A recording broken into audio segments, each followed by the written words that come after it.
There are 4 or maybe 3 main methods in locational astrology.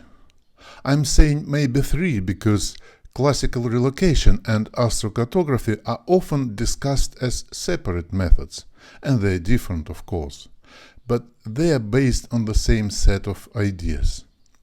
And in practice, they can very naturally complement each other. I'm saying classical relocation and not just relocation. First, to underline that we are speaking of an astrological method and not just an activity of moving from place to place. And second, because this is the oldest method of locational astrology. In this method, we work with relocation charts.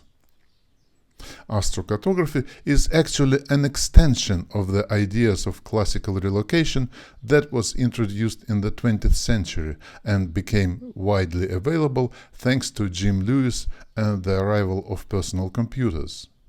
We work with astrocartography maps in this method.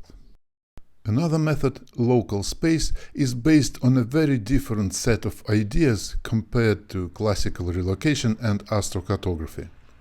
It so happened historically that this method is globally perceived as a kind of astrological feng shui and can only be used for similar purposes like planning an apartment or choosing beneficial directions in a town.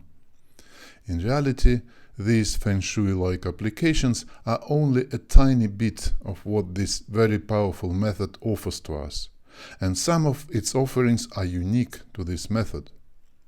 In it, we are going to use a local space chart, somewhat similar to a relocation chart, and a local space map, which is similar to astrocartography map in the sense that it's a geographical map with planetary lines plotted on it. And there is yet another very different approach to locational astrology called geodetic equivalents, or geodetic projections, as I prefer to say. Similar to the previous methods, here we are going to use a geodetic chart, somewhat similar to relocation chart, and a geodetic map, which is so similar to an astrocartography map that it would be nearly impossible to tell them apart. And yet geodetic map is based on a very different idea, and its important distinguishing feature is that it can be created for a person with an uncertain or even completely unknown time of birth. This was a 10,000 feet overview of the main methods of locational astrology. In the next section, I will tell you more about each of these methods and their different applications. And in the remaining lessons of this section, you'll find information about astrological software that can be used in locational astrology, books on the subject that I could recommend, and the prerequisites for the courses I'll be offering.